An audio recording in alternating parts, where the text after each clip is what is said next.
오늘의 말씀 정읍감리교회 권우승 목사입니다.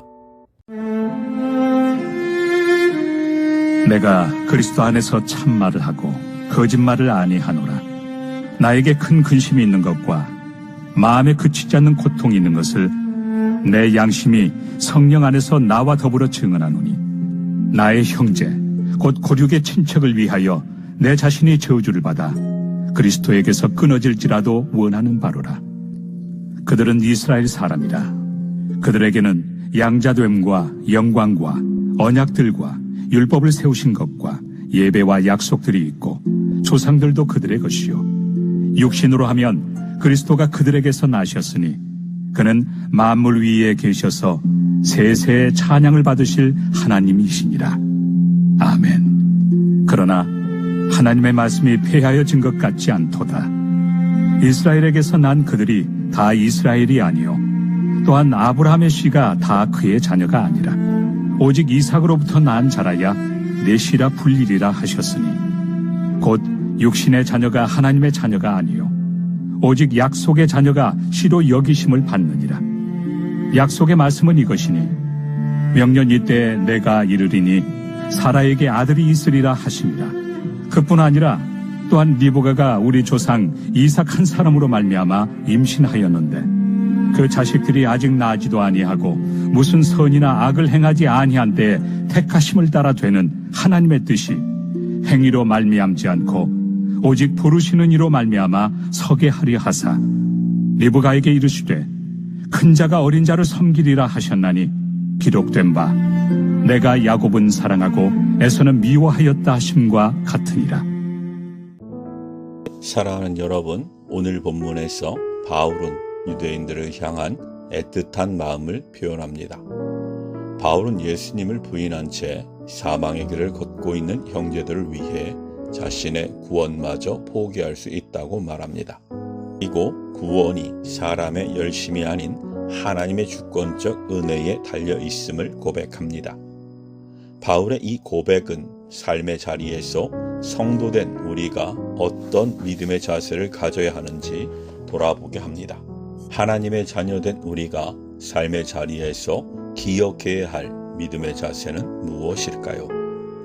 첫째, 하나님의 자녀는 외적인 조건이 아니라 믿음으로 구별된다는 사실을 기억해야 합니다.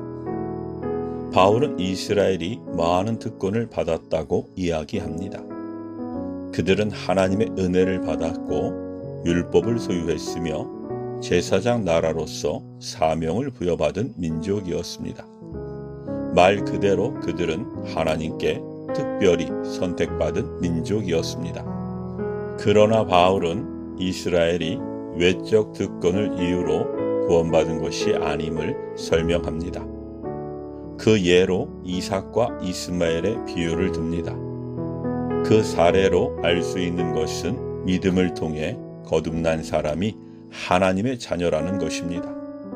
사랑하는 여러분, 바울의 이 고백은 오늘 우리를 향하고 있습니다. 우리는 하나님의 은혜로 성도가 되었습니다. 성도는 외적 조건이 아닌 믿음으로 구별됩니다. 믿음은 자신이 아닌 하나님을 자랑하게 합니다. 따라서 우리가 자랑할 것은 벌레만도 못한 나를 사랑하신 하나님의 은혜밖에 없습니다.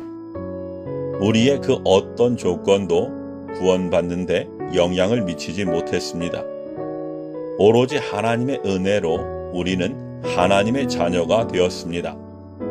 이 믿음으로 하나님의 은혜와 사랑을 선포하는 성도가 되기를 소원합니다.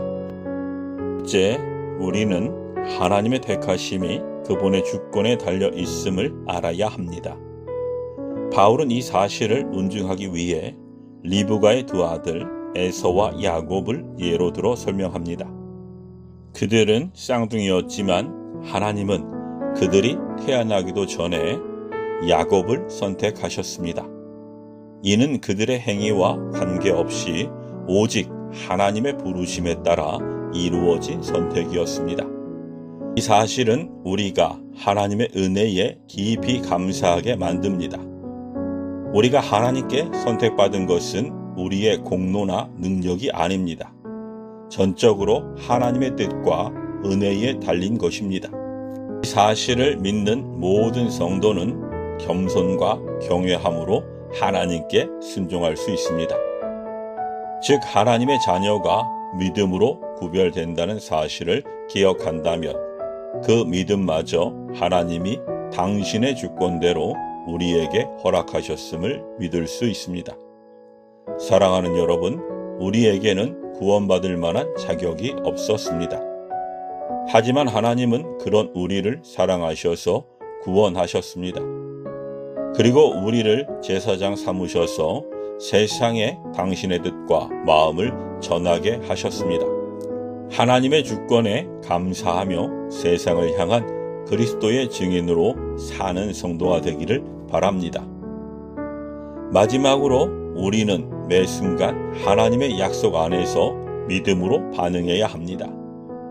하나님의 택하심은 특권이 아닙니다. 택함받은 사람에게는 부르심에 대한 합당한 반응과 책임이 요구됩니다. 야곱은 하나님의 약속에 따라 태어났지만 자신의 뜻과 욕망을 쫓았던 사람이었습니다. 하지만 하나님은 그런 야곱과 동행하시고 이스라엘로 변화시켜 주셨습니다. 그의 삶은 하나님의 계획 가운데 완성되었습니다. 하나님의 자녀로 부름받았다면 그 부름에 합당하게 살아야 합니다. 우리의 생각이 아닌 하나님의 말씀에 순종하며 그분의 뜻을 이루어가는 삶을 살아야 합니다. 매일의 삶 속에서 하나님의 부르심을 기억하며 그분의 영광을 드러내기를 축원합니다. 사랑하는 여러분, 우리는 전적인 하나님의 선택과 은혜로 구원받았습니다. 외적 조건이 아닌 은혜로 하나님의 자녀가 된 우리는 그 부르심에 감사하며 살아야 합니다. 삶의 자리에서 부르심에 따라 세상에 하나님의 선하심을 전하는 성도로 살기를 바랍니다. 아멘.